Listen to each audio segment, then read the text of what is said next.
There comes a time in nearly every soul's journey when the heart begins to harden, often unnoticed, like water turning to ice in the slow cold of night. The prayers dry on the lips, the sacred words lose their sweetness, and the remembrance of the divine becomes a distant echo. This is not a failure of faith, but rather an ancient moment, long known by the mystics of every age.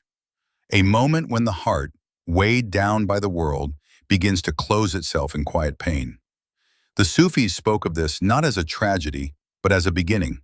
In the quiet gatherings of Sufi masters and seekers, where the air trembled with whispered invocations and the scent of sandalwood, the disease of the hardened heart was discussed like an old friend who had returned. They knew it well. It came after betrayal, after grief, after the ego's long triumph over the soul. It came when one lost the thread of meaning in the pattern of life, when the world's distractions dulled the inner ear. But they also knew the cure. The path of spiritual revival, according to these masters, is not through effort alone, nor intellect, nor mere rituals done with empty hands. It begins with a subtle shift, the yearning to be healed.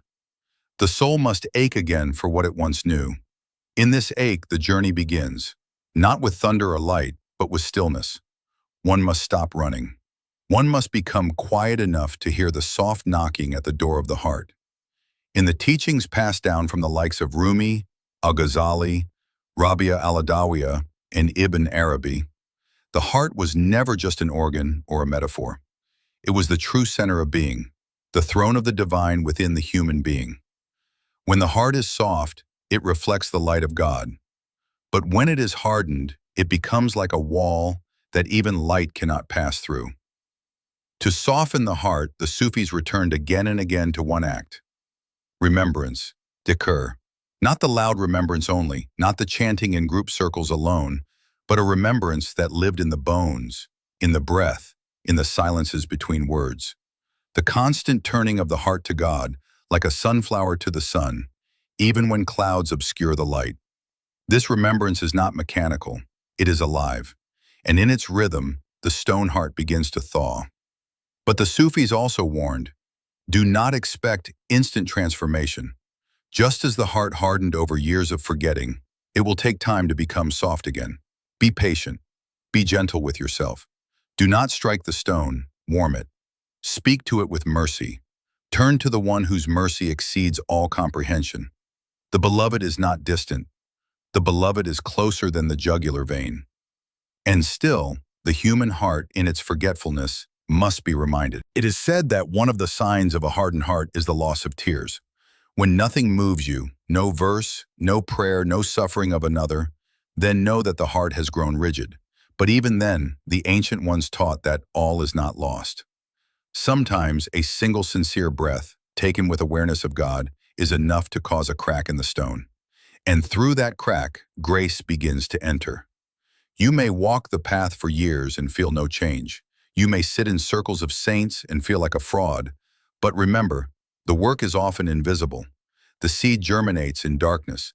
The heart changes slowly, hidden even from your own awareness. Do not seek signs of success. Seek only sincerity. The Sufis knew that the real transformation happens not in moments of ecstasy, but in the daily quiet returning to God over and over with whatever is left of you. Even when the tongue cannot say his name, let the heart whisper it. Even when the heart cannot feel it, let the soul yearn for it. That yearning, that longing, that is the fire that melts stone. The Prophet Muhammad, peace be upon him, said, "There is a piece of flesh in the body. If it is sound, the whole body is sound. And if it is corrupted, the whole body is corrupted. Verily, it is the heart." The Sufis took this hadith not as biology, but as a call to sacred labor. They offered practices, yes, but more than that, they offered love. They offered presence. They reminded seekers that it is not your sins that keep you from God, but your forgetfulness. And even that forgetfulness is known to God. He waits, he always waits. The Sufi way is not about becoming perfect. It is about returning. Again and again. Even if your hands are empty, your robes tattered, your record stained.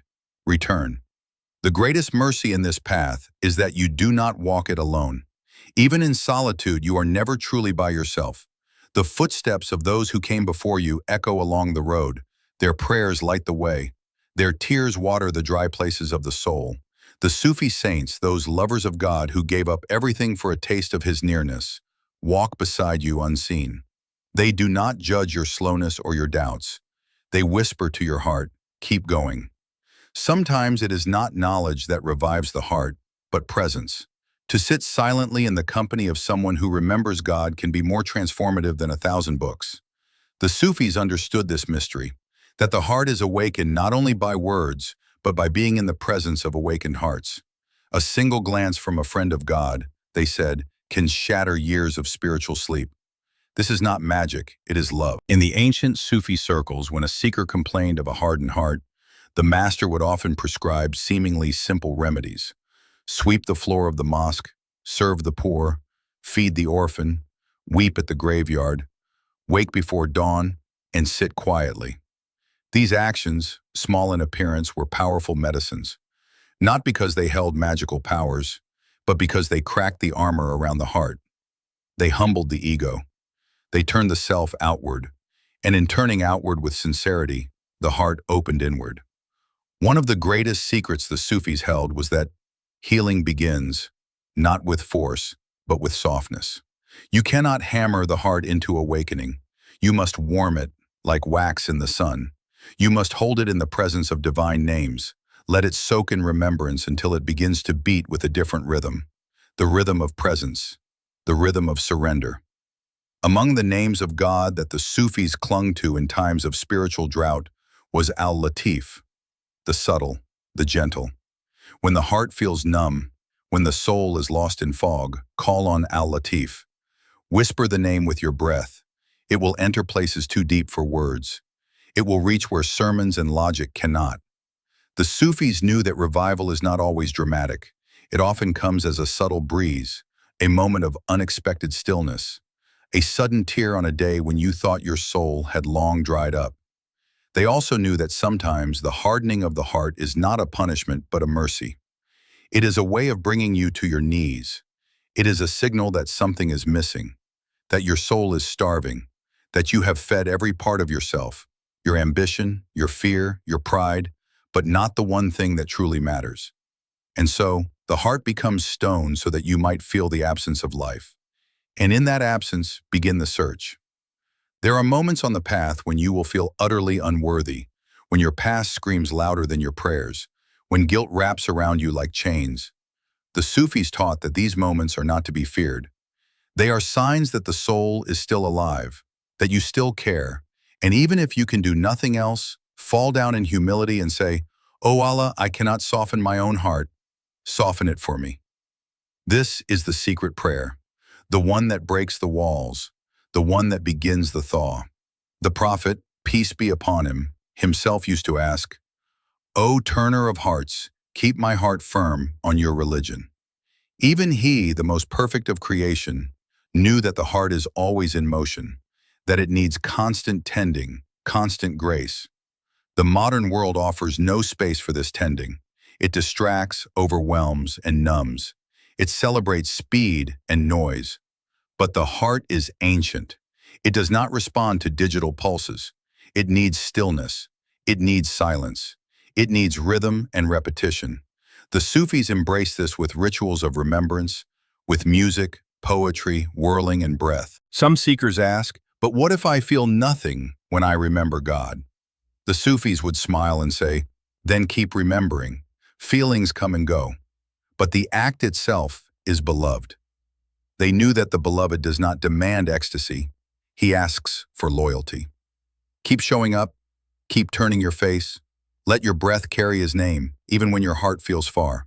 One day, without warning, you will awaken to find the stone has softened, the light has returned, and the heart, once so heavy, has become a fountain of tears. One of the great Sufi principles is that the heart was created for love. Not the fleeting love of form or fantasy, but the eternal love of the source.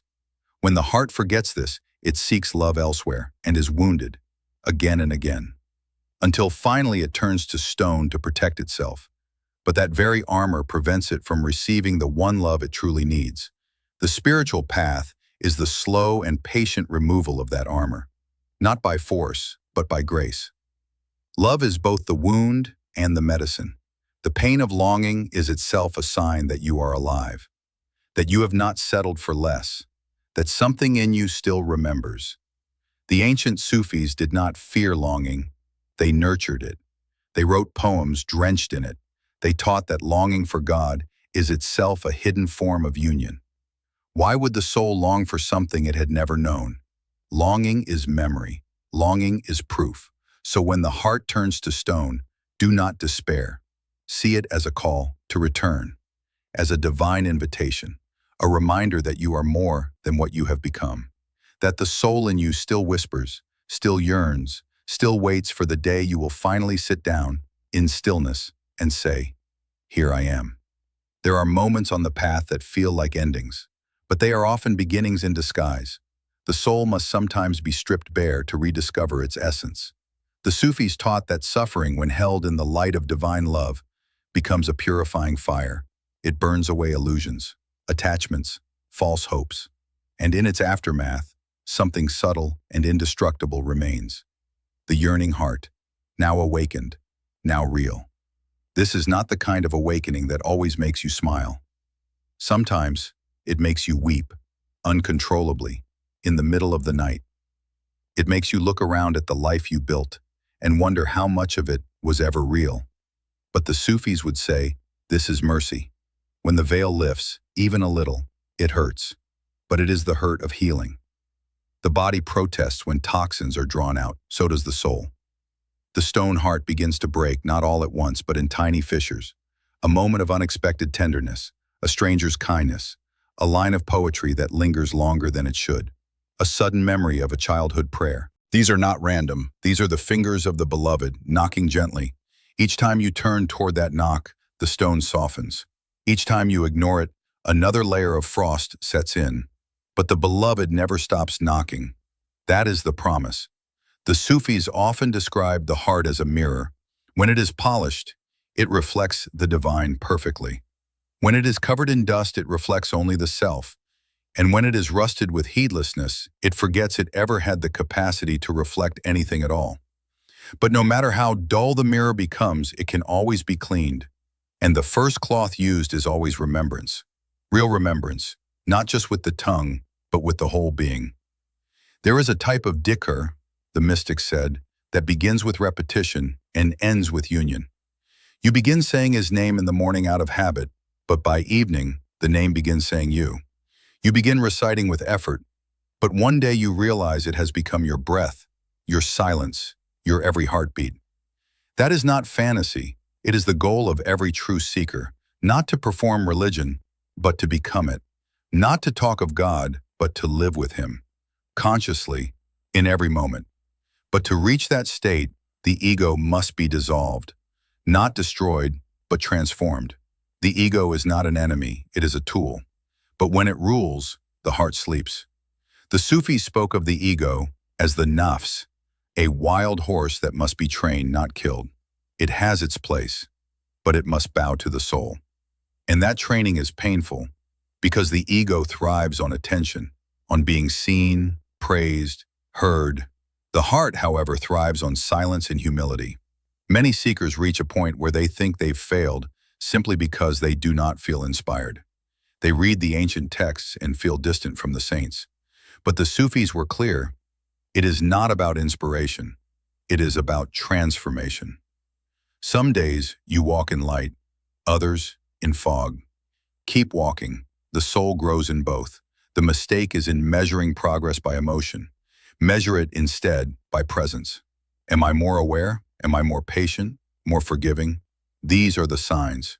And yet even the awareness of shortcomings is itself a blessing. To know that your heart has hardened is the beginning of its healing.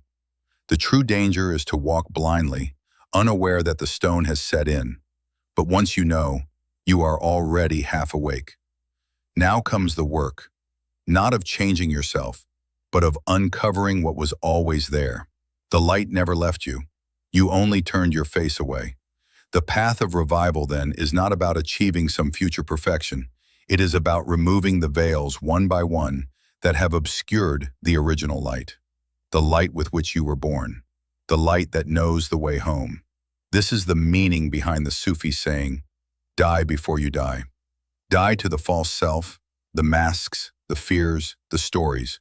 And in that dying, be reborn into truth. That rebirth often comes in silence. It does not need grand announcements. The heart softens in the quiet hours before dawn, in the pause between breaths, in the stillness after a heartfelt prayer, in the tears you hide from others. This is the place where the beloved meets you, not in noise but in stillness, not in perfection but in brokenness. And when the heart begins to thaw, do not rush it. Do not demand that it feel everything at once. Be gentle, love it into awakening. The Sufis treated their own hearts like gardens, watering, pruning, protecting. They spoke to their hearts, they apologized to them, they begged their hearts to return to God. And slowly, the garden bloomed again. The hardened heart in truth is not a curse, it is a calling. It is the soul asking to be seen, to be healed, to be remembered. It is a gift in disguise because it forces you to choose. Will you numb yourself again? Or will you face the pain, sit with it, and begin the work of love? The mystics always chose love, even when it hurt, especially when it hurt, because they knew that beneath the pain was the only thing worth seeking, the only truth that never changes, the only one who never leaves. In the long journey back to the beloved, the path is not always clear. There are deserts of confusion, mountains of pride, and storms of despair. But the heart, once awakened even slightly, begins to develop a subtle compass. It turns toward meaning. It begins to hunger not for pleasure but for peace.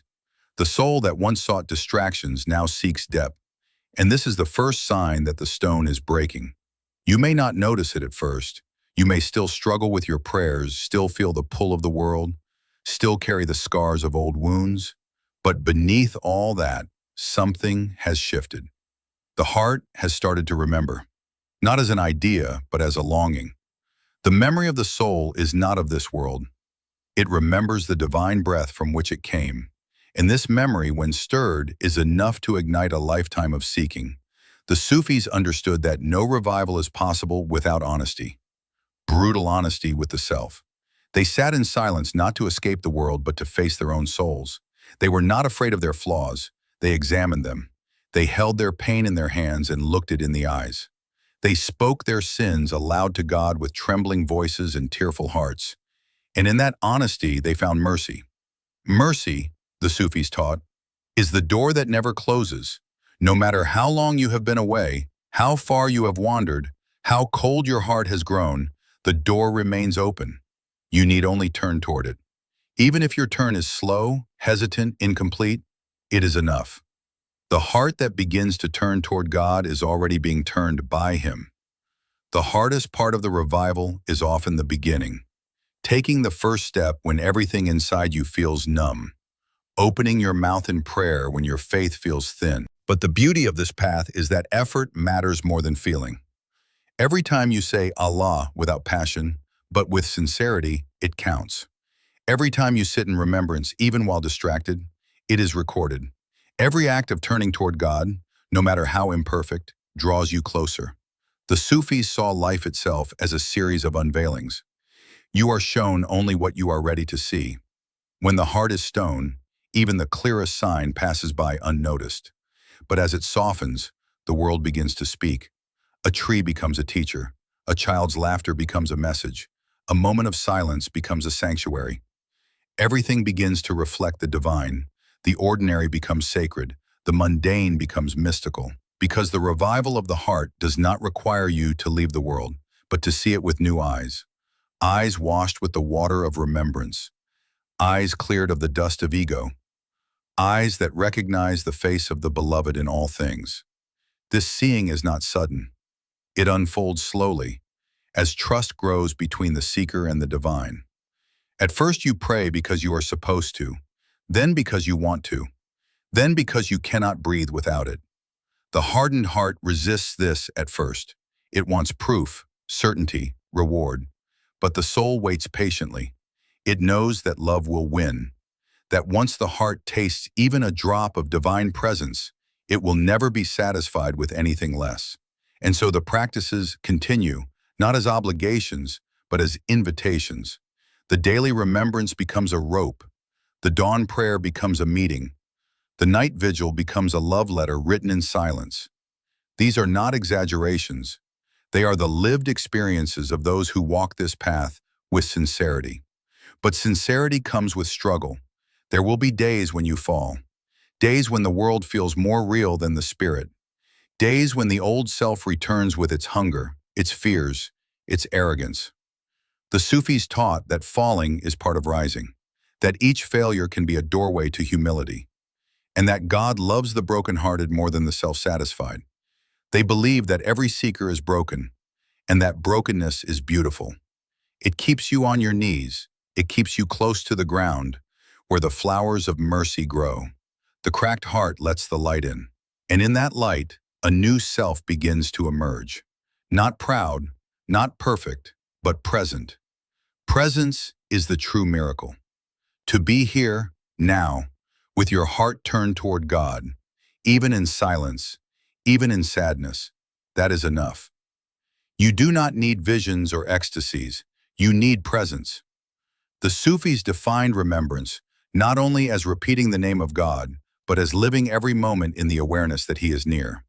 And from this awareness flows everything else. Patience, gratitude, forgiveness, love.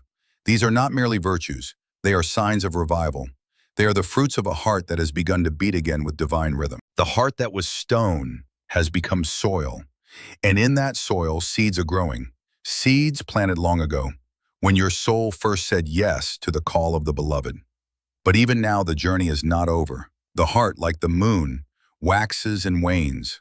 One day soft, the next day hard again.